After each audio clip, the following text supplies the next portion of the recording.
Innova 700. Hi guys, Fernando Lopez in here. I've seen some question about the new Ebar version 2 from KDS, so I thought I'd just show a little bit of my setup and see it can be a little bit helpful for everyone out there. So I'm gonna show you, this is my Innova 700 that I got from KDS. Real nice machine, real nice setup, and I gotta remove the canopy here so I can show you a little bit of what sort of gear I'm running.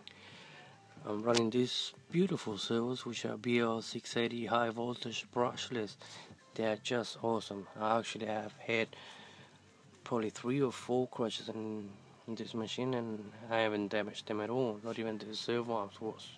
They are really strong and real nice. I'm running the Scorpion motor. I normally use GNS batteries, and I just burned out one of my speed controllers, so I put my Spear Castle Creation 120 for now. So that's what I'm running on this machine. But I want to show you a little bit of the Ebar.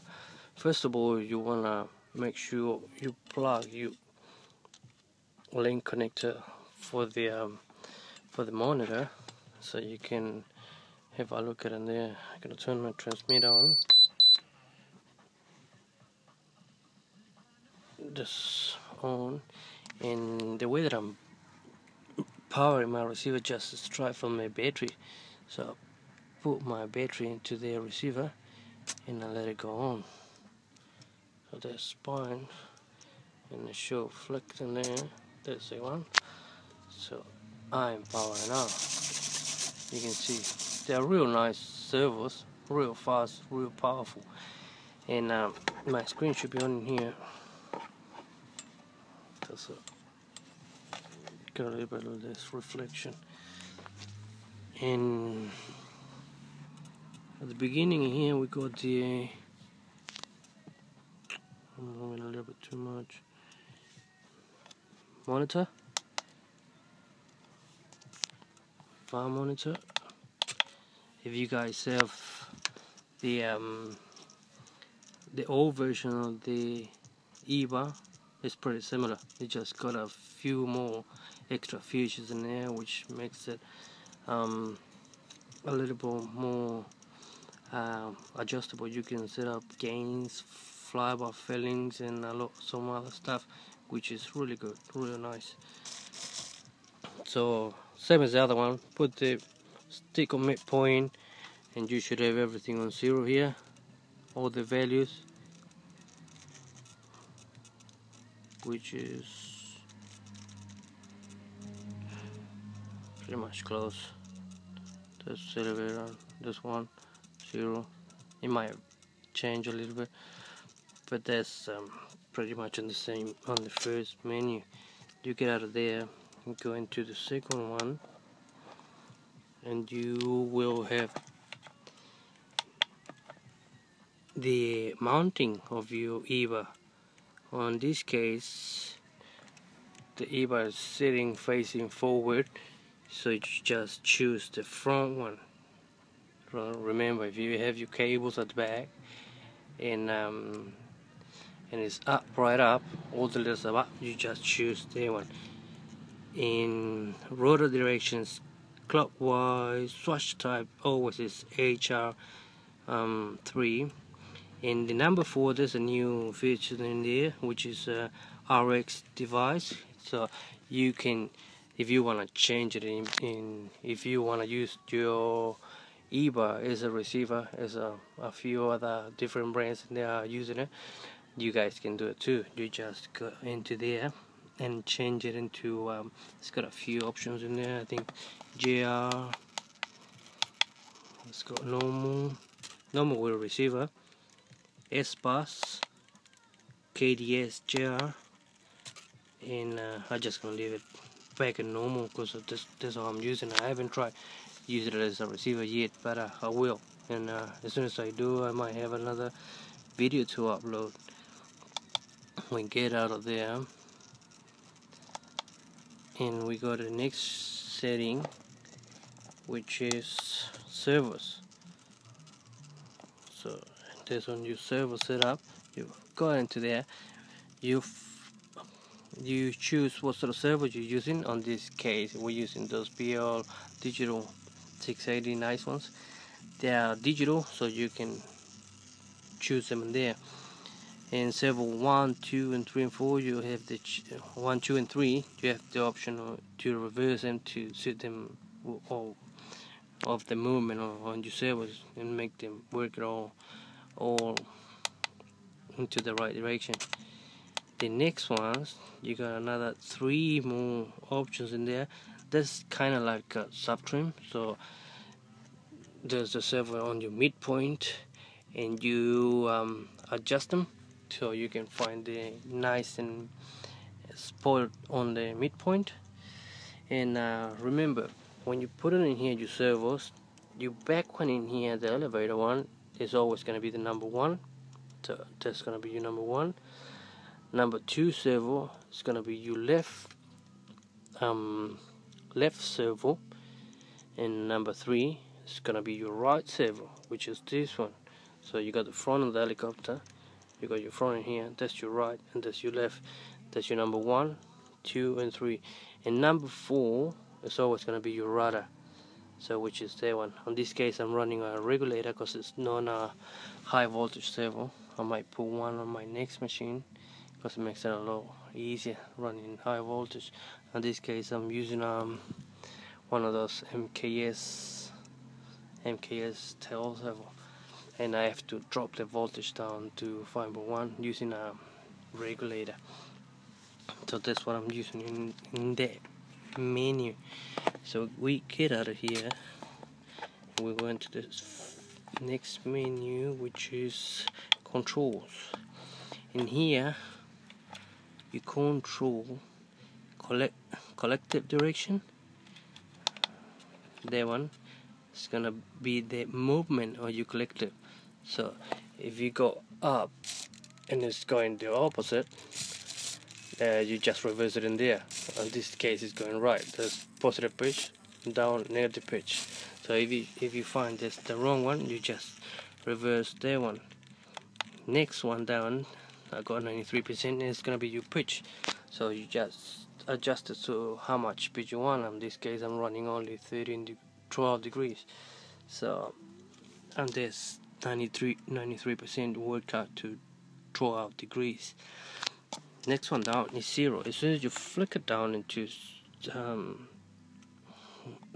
where it says 0, all your servos, I'm going back, put it down 0, and all the servos is gonna go into the mid position.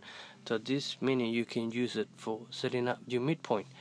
So you put it into 0 there, make sure all your length in here is correct, and your swatch plus everything is nice and level, and you pitch, you can adjust it from here, and has to be 0 degrees on your blades. So that menu is pretty helpful. You just set it into 0 and try to find your midpoint for the blades, so you can have an equal positive and negative pitch. Next one is your cyclic trouble. In this case I'm running at 100%, which is just giving me about 8 degrees. See, you can see the tilt on the swatch. So I'm gonna get it off. This 0. We're going to next one down, which is travel. You can see the swatch tilting, and you should get 8 degrees in there, which 100%, or everything changes with depending on what sort of servos you're using, which position your servo arm or the ball link is sitting. So everything changed. Don't go through my setups, because if you're using different servos or different size of servo horns or different push links, everything changes. So don't go through that. Everything you have to work it out yourself, corresponding to whatever you are using. Next one down, we have the next potential. So on my transmitter I'm not using any X potential anymore. I used to have X potential, but not anymore. So you guys can see what's it here? Here's where I normally use my X potential.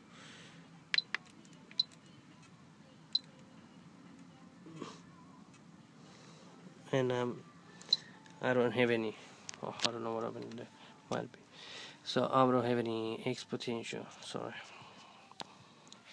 What else I have is pitch acceleration might be, which is changes on the speed of your servo. So if you want a little bit quicker reaction, you just increase your values in there.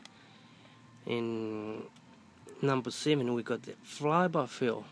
I'm not been playing around too much about that, but I've seen them in a few other flyweless units. They got the flyby fill. So at this point, on 30%, it's flying just beautiful.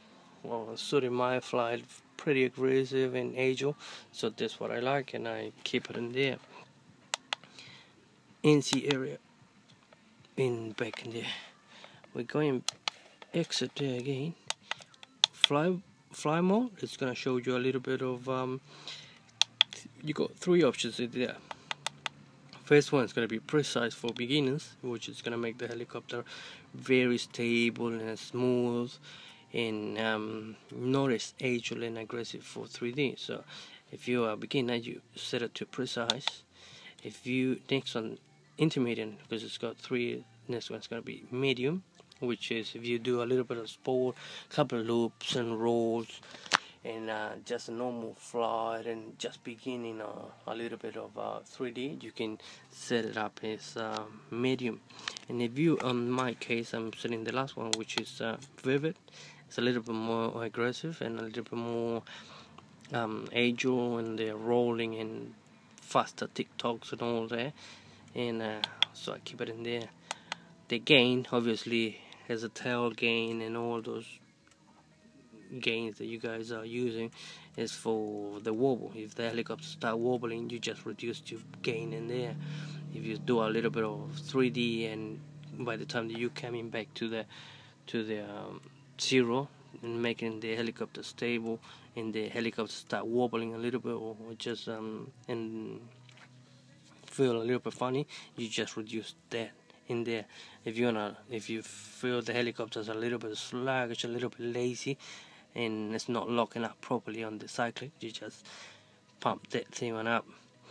Number 3 is this motion. It's just kind of like a reaction on the cyclic as well. So if you reduce that, it's gonna be a little bit less aggressive. So on my case, I'm running 97%, and it's been running fine with that. We get exit in there. Tail adjustment. We got this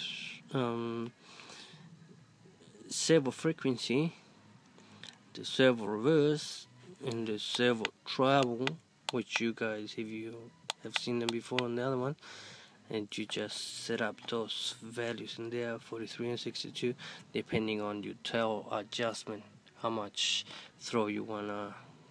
It suits you to the end of the shaft in there. So that's what it suits me. And we got an option here which is new, is a gyro gain, which is just you can't adjust them. You gain and you transmit anymore. So all your gains for the gyro has to be in here, which is really easy. You just take this little unit to the field. It normally takes me 1 or 2 set of batteries to set up. I've set it up 3 Ebars so far. I've got 3 helicopters with the new Ebar Venture 2, and every time that I want to set up, I set it up on the bench and make everything nice and flat. And when I take it down to the field, I test it in there, hover it, do a little bit of flips and rolls, and depending what he wants, I just adjust in here. But it won't take me more than 2 set of batteries. So it's pretty useful, this thing, taking it to the field. That's pretty much tolerance transfer. We exit in there, and we should have done all of them, which is everything in there. So far I'm loving this unit. guys, it's a real nice fly police unit, and I really recommend it. It's real nice. So hopefully this helped, and if someone wanna leave a comment in there or a little question, feel free, and I'll try to answer as fast as I can. Cheers.